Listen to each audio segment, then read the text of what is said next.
Les AVC sont la troisième cause de décès au Canada. Les AVC sont une cause importante de limitation au plan fonctionnel et entraînent des difficultés dans l'exécution de tâches simples dans 50% des cas. Les impacts d'un AVC sont variés selon la localisation et l'étendue des lésions. Dans cette présentation, nous répondrons ainsi à la question suivante. Un client est référé en ergothérapie suite à un AVC qui occasionne des lésions au niveau du lobe frontal. Qu'est-ce que les neurosciences nous enseignent à ce sujet? Pour ce faire, nous allons d'abord aborder les AVC, leurs facteurs de risque, leurs impacts fonctionnels de façon générale. Par la suite, nous nous concentrons plus spécifiquement sur l'impact d'un AVC au niveau du lobe frontal, ainsi que son lien avec la dépression. Finalement, nous discuterons des approches et des traitements de réadaptation possibles en lien avec l'ergothérapie. Qu'est-ce qu'un AVC? Un AVC est un problème qui arrive soudainement et qui touche les vaisseaux sanguins du cerveau. Il survient lorsque le flux sanguin vers une partie ou l'autre du cerveau est perturbé. Comme mentionné plus tôt, tout dépendamment de la région atteinte et de l'étendue des lésions, les symptômes et séquelles varieront. Il existe deux principaux types d'AVC, soit les AVC ischémiques et les AVC hémorragiques. L'AVC ischémique est le type d'AVC le plus fréquent, c'est-à-dire qu'il représente 80% de tous les AVC. Il est dû à une obstruction, telle qu'un caillot au niveau d'une artère se rendant au cerveau, ce qui entraîne une privation de sang à la région concernée. Il existe deux types d'AVC ischémiques, l'AVC embolique et l'AVC thrombotique. L'AVC embolique est causé par la présence d'un caillot au niveau d'une artère qui provient d'une autre partie du corps, soit le cœur. L'AVC thrombotique survient quand des artères malades ou endommagées sont bloquées par un caillot qui se forme directement au cerveau. Pour l'AVC hémorragique, on parle d'une hémorragie cérébrale provoquée par un vaisseau sanguin endommagé qui éclate à l'intérieur du cerveau, ce qui fait en sorte que le sang s'y répand et augmente la pression intracrânienne. Plusieurs facteurs rendent les gens à risque de vivre un accident vasculaire cérébral. En effet, certains facteurs non modifiables comme l'âge, le sexe masculin, le poids à la naissance ou l'historique d'AVC dans la famille peuvent augmenter les risques d'un AVC. Certains facteurs médicaux, comme l'hypertension artérielle, le diabète et l'hypercholestérolémie, augmentent également les risques. Il y a aussi des facteurs de risque liés au style de vie qui, eux, sont modifiables. Par exemple, la consommation de tabac et d'alcool, l'obésité, l'absence d'activité physique et l'alimentation. Les symptômes et les atteintes provoquées par un AVC dépendent de plusieurs facteurs et donc varient chez chaque personne. En effet, ils dépendent du site de l'obstruction ainsi que de la quantité de tissu touché par celle-ci. On retrouve trois types de séquelles. D'abord, les séquelles cognitives. Les séquelles sont plus importantes au niveau cognitif quand l'atteinte est bilatérale. Voici quelques capacités cognitives pouvant être affectées par un AVC. Par exemple, l'orientation et l'attention et la vitesse d'exécution. On retrouve également des séquelles psychologiques, qui, elles, comprennent par exemple la dépression et l'anxiété. Finalement, on retrouve également des séquelles motrices. Ces séquelles peuvent provoquer des problèmes d'équilibre et des pertes de sensibilité. Bref, les séquelles d'un AVC sont nombreuses et peuvent avoir un impact majeur sur la vie quotidienne des gens.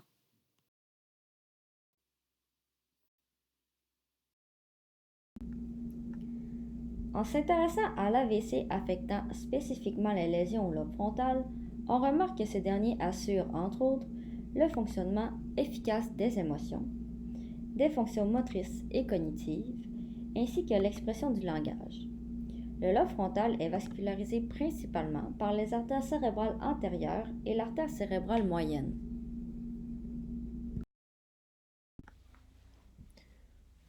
D'un angle plus neuroanatomique, certaines régions du lobe frontal communiquent avec d'autres structures telles que l'aire corticale, l'aire subcorticale et différents noyaux thalamiques. Ces derniers ont leur propre fonction. Ainsi, selon l'emplacement de la lésion, diverses dysfonctions apparaîtront.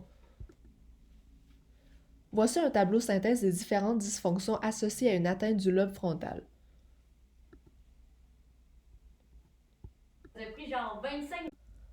Voyons maintenant quelles sont les responsabilités de chaque structure et quelles sont les conséquences d'une lésion à ces régions.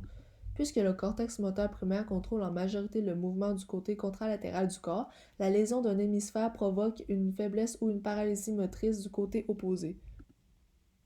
Le cortex frontal dorsolatéral, quant à lui, intègre les informations mnésiques récentes en lien avec la mémoire du travail. Lorsqu'il y a une lésion à cette région, la mémoire en temps réel est grandement affectée. On peut observer des déficits au niveau du contrôle, de la régulation et de l'intégration des activités cognitives. De son côté, l'aire frontale médiale est impliquée dans la prise de décision et la motivation. Lorsqu'atteinte, on peut observer une perturbation émotionnelle et de l'affect telle que l'apathie par exemple, ainsi que la distraction et un ralentissement cognitif. Lorsque l'aire de Broca est atteinte, une aphasie motrice peut être observée, puisque cette région est responsable de la production et de l'expression du langage. En ce qui concerne le cortex orbitofrontal, il module les comportements sociaux. Une atteinte à cette région entraîne des problèmes de désinhibition et d'impulsivité. Les symptômes suivants peuvent s'observer: l'habileté émotionnelle et ou indifférence émotionnelle, vulgarité, euphorie, plaisanterie. En cas de lésion bilatérale du cortex orbitofrontal, on peut observer des troubles de langage, de l'agitation et de la désinhibition sociale.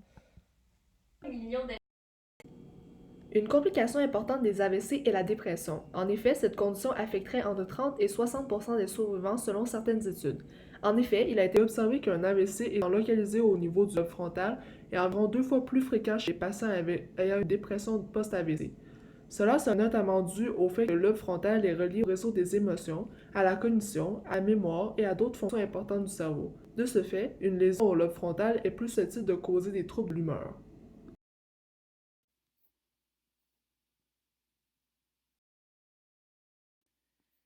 Nous aborderons maintenant les approches pouvant être utilisées en ergothérapie chez un client ayant subi un AVC. Actuellement, les connaissances acquises grâce aux neurosciences permettent d'orienter la pratique en ergothérapie en proposant des approches adaptées à cette clientèle. Selon ces connaissances, un traitement intensif et orienté sur la tâche serait plus favorable qu'une approche de remédiation pour la réadaptation post-AVC. En effet, les effets sur la fonction motrice sont plus importants lorsque les approches top-down sont utilisées. Donc, lorsque l'on travaille sur l'exécution de la tâche avant de s'attarder aux habiletés motrices plus spécifiques. De plus, lorsque le client s'auto-observe et remarque ses propres erreurs, les habiletés fonctionnelles se trouvent significativement améliorées. Voici des exemples d'approches qui découlent de cette façon de faire et qui guident le processus de réadaptation en ergothérapie suite à un AVC. Une approche intéressante se nomme l'approche COOP, qui signifie Cognitive Orientation to Daily Occupational Performance. Cette approche top-down est centrée sur le client, vise la performance, l'utilisation de stratégies cognitives ainsi que le transfert et la généralisation.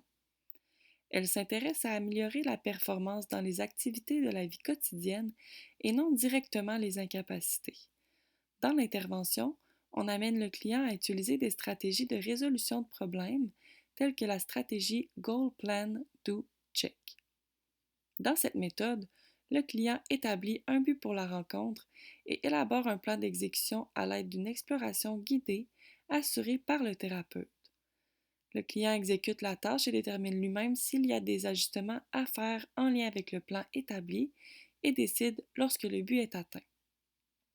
L'approche coop a non seulement démontré une efficacité dans l'amélioration de la performance, mais aussi dans la diminution des incapacités et des conséquences de l'AVC chez les patients. L'approche Goal Management Training, de son côté, favorise une intervention centrée sur les fonctions exécutives qui s'inspire de la théorie de l'attention soutenue, selon laquelle l'activation continue du système d'attention soutenue est nécessaire pour maintenir les buts d'ordre supérieur dans la mémoire de travail.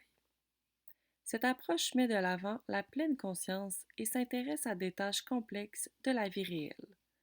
L'objectif de ce traitement est d'entraîner le client à interrompre les comportements en action durant la tâche dans le but de surveiller et ajuster les buts de la tâche. Cette approche serait efficace selon une étude pour la réhabilitation des atteintes des fonctions exécutives que l'on retrouve lors d'une atteinte au lobe frontal. En effet, il y aurait une diminution des déficits d'attention, une augmentation de la cohérence comportementale et une amélioration de la performance dans la résolution de problèmes. l'approche Co-op et Goal Management Training, en plus d'être top-down, favorise l'auto-observation. Comme mentionné plus tôt, ces éléments favorisent une récupération optimale des capacités fonctionnelles. Finalement, l'approche orientée sur la tâche permet d'optimiser la performance motrice en tenant compte de l'interrelation entre le client, la tâche et les facteurs environnementaux. Ce schéma est basé sur des notions de neurosciences telles que la plasticité cérébrale et met donc de l'avant la capacité d'apprentissage à travers l'intensité, la répétition et la pratique. En effet, des études suggèrent que l'exécution répétée de tâches significatives a des effets positifs sur les fonctions des membres supérieurs, mais la durée des effets n'est pas constante. Au final, la prévention, entre autres par le contrôle des facteurs de risque, reste une approche à privilégier.